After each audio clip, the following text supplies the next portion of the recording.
एक बार की बात है, एक गांव में रमेश नाम का एक आदमी अपनी पत्नी शारदा के साथ हंसी खुशी एक घर में रह रहा था। शारदा माँ बनने वाली होती है और कुछ दिनों बाद वो एक बच्ची को जन्म देती है।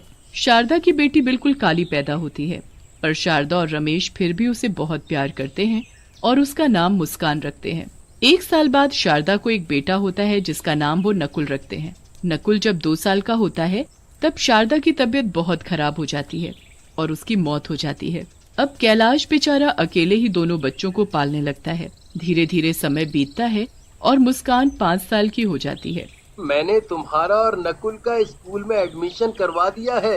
अब तुम दोनों कल से स्कूल जाना और खूब मन लगाकर पढ़ना। मुस्कान और नकुल बड़े खुश हो जाते हैं और अगले दिन से स्कूल जाने लगते हैं। मुस्कान अपनी क्लास में जाकर सबसे आगे बैठ जाती है। ए लड़की, तुम कौन हो?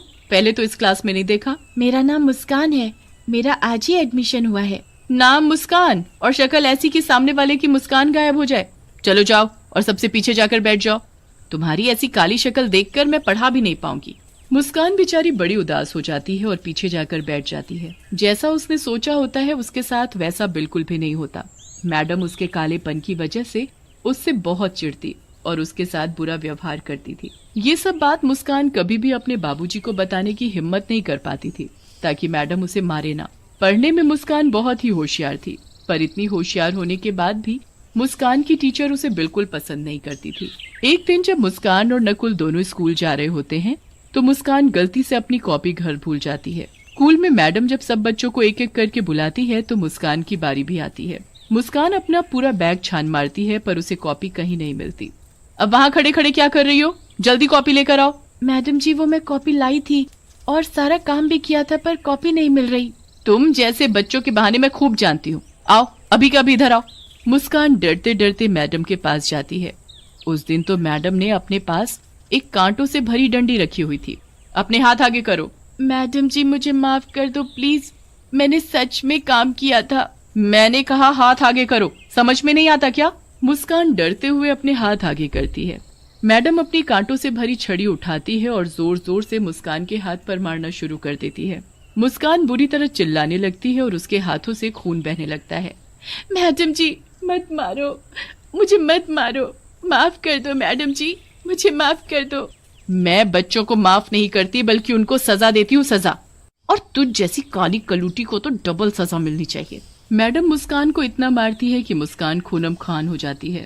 रोज मुस्कान की मैडम उसे ऐसे ही मारती और एक दिन तो हद ही हो गई जब मैडम ने सजा देने के लिए उसे स्कूल की छत पर नंगे पांव धूप में खड़ा कर दिया।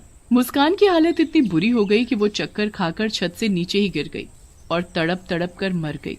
उस वक्त कैलाश 2 दिन के लिए शहर गया होता है। ये खबर सुनकर वो दौड़ा चला आता है, पर आने के बाद उसे ना ये पता चलता है कि उसकी बेटी की मौत कैसे हुई और ना ही उसे अपनी बेटी की शक्ल देखने को नसीब होती है, क्योंकि गांव वाले ही उसका क्रियाकर्म कर देते हैं। कैलाश को मुस्कान की मौत का बहुत दुख होता है और वो उसके लिए बहुत रोता है। कुछ दिन बाद वो नकुल को स्कूल छोड़ने जाता है। वो नकुल को छोड़कर जा ही रहा होता है कि उसे स्कूल की छत के किनारे एक भयानक शक्ल की काली सी चुड़ैल बच्ची दिखती है। कैलाश जल्दी से भागकर पास जाकर देखता है तो वहाँ कोई भी नहीं होता।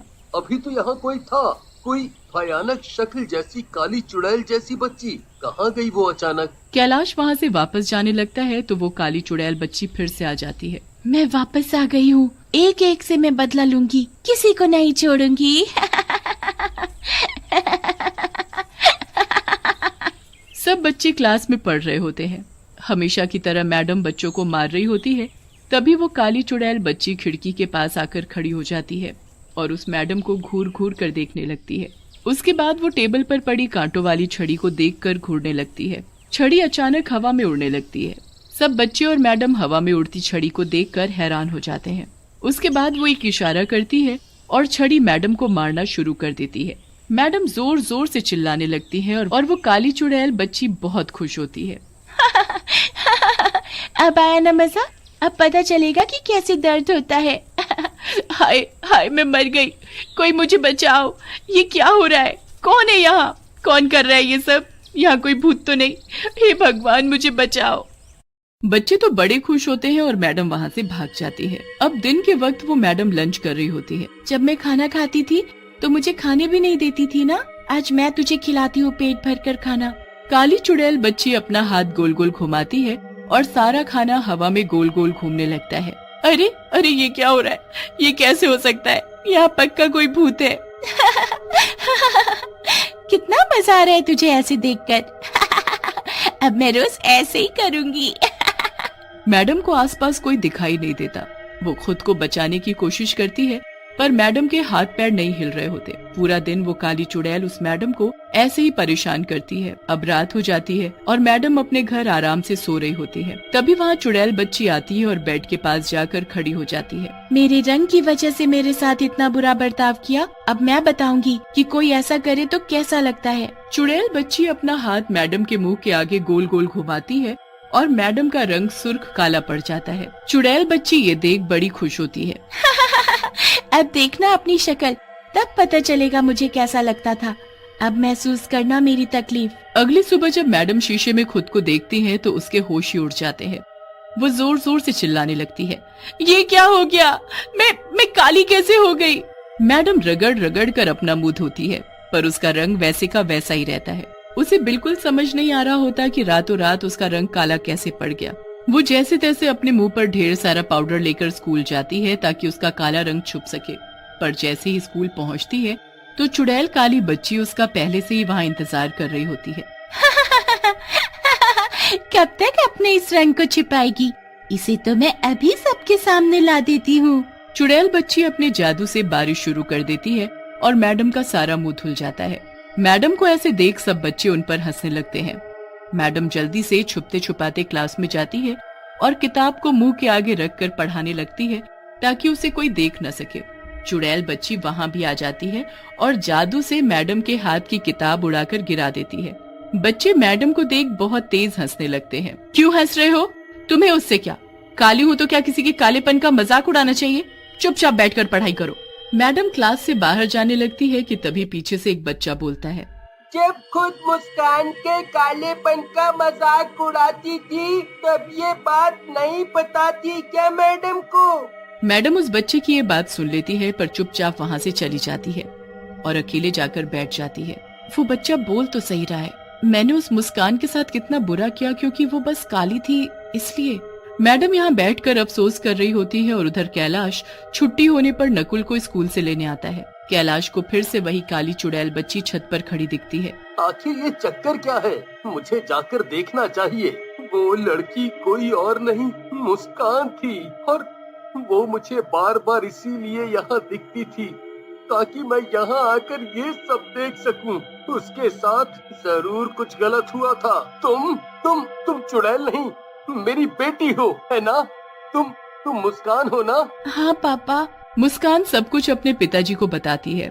कैलाश को बहुत गुस्सा आता है। मैं नहीं छोड़ूंगा उस मैडम को जिसकी वजह से आज तुम मेरे साथ नहीं हो। उस मैडम को मैंने उसके किए की सजा दे दी है, अब वो भी जिंदगी भर काले रंग के साथ जिएगी और वैसे भी उसे अपने किए पर पछतावा है। मैं तो बस आपको ये बताना चाहती थी कि मेरी मौत कोई हादसा नहीं थी, मुझे मजबूर किया गया था। कैलाश उसी वक्त मैडम के पास जाता है पर वो मैडम उसे कहीं नहीं मिलती। उसके बाद वो पता करता है तो पता चलता है कि मैडम हमेशा के लिए स्कूल छोड़कर चली गई है।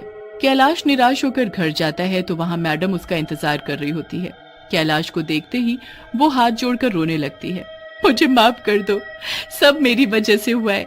मैंने बहुत बुरा किया था आपकी बेटी के साथ, पर मुझे बहुत पछतावा है। आप मुझे कोई भी सजा दे दो, मुझे मंजूर है।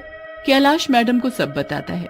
मैडम वहाँ बैठकर बहुत रोती है और तभी चुड़ैल बच्ची वहाँ आती है। अगर पछतावा है तो जाओ, बच्चों को शिक्षा दो, कभी किसी के साथ ऐसा व्यवहार मत करना। मुस्कान, मैं ऐसा ही करूंगी, मुझे अपने किए पर जिंदगी भर अफसोस रहेगा।